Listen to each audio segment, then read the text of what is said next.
You ever realize your family only believes you're dying once a stranger confirms it on live television? That's what happened to me. At my mother's 60th birthday, surrounded by champagne glasses, curated speeches, and 100 guests who didn't know my name, I stood in the corner with a kidney that felt like a countdown device buried under my ribs. 3 weeks from a transplant. 3 weeks from maybe living long enough to see 40, smile, Lena, my mother called out, ushering a hospital executive toward my sister, Claire. She didn't even glance at me before saying, "My youngest is having a small procedure soon. Nothing serious. You know how dramatic she gets. A little procedure." That's how she described the surgery that could kill me or save me. Doctor Raymond frowned. "What kind of procedure?" "Oh, kidney stuff," she said, already turning away. "She's fine. She always makes things sound bigger than they are." I pressed my palm against my side, feeling the familiar throb of a body trying and failing to keep up. The pain wasn't even the worst part. The worst part was knowing no one in this room took it seriously enough to care. Claire found me a little later, with champagne in one hand and her ego in the other. "So you're really doing that transplant thing?" she asked, every syllable shaped like an eye roll. "You know it's kind of selfish, right? Mom's been planning the cruise for months. You couldn't wait?" "It's scheduled," I said. "The 18th. Exactly. 2 days after we leave. You know how Mom gets when she's worried. You'll ruin the whole trip." I laughed under my breath. My kidney was shutting down, but God forbid their vacation suffered. "Can't you just reschedule?" she added.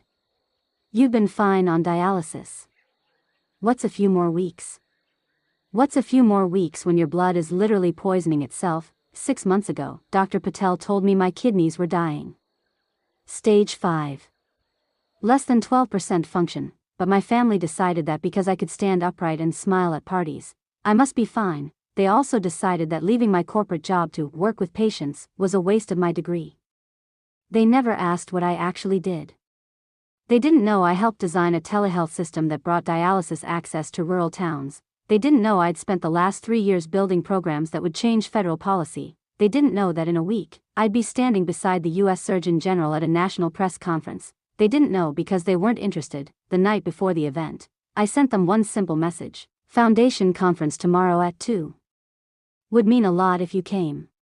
Mom, can't. Packing for cruise. Break a leg. Claire, working. Good luck with your little presentation. Dad, nothing." When I arrived backstage the next day, Dr. Patel handed me the updated attendance list at MY Parents. "My sister. All scheduled to be there." "How?" "I made sure," she said. "They should see who you really are." When the Surgeon General stepped to the podium, the room fell silent. "Today," he said, "we honor a woman who redefined kidney care in America.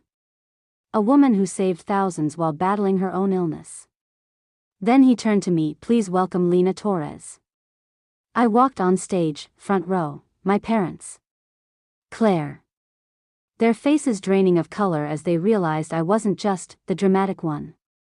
3 years ago, I said, I was told my kidneys were failing. Within 18 months, I hit end-stage failure. I built this program because no one should die waiting. I clicked to a slide showing patients from remote towns, people who used to spend 4 hours driving just for treatment, people still alive because of the program I created. In 3 weeks, I added, I'll receive a kidney from my donor, someone who stepped up when my own family wouldn't even get tested. The room went still. That I watched my mother freeze, her hands shaking. The Surgeon General stepped up again. "Mrs. Torres," he said, turning to her, "you're in hospital administration, correct?" "Yes," she whispered. "And you scheduled a cruise during your daughter's transplant?" Her mouth opened, then shut. "We didn't realize. You called her surgery minor," he said sharply. "She has 11% kidney function. She has been on dialysis for months. These are not subtle issues." Every camera turned toward them. My father stared at the floor. Claire's face went pale. Dr. Patel stepped forward. "I'm her nephrologist," she said.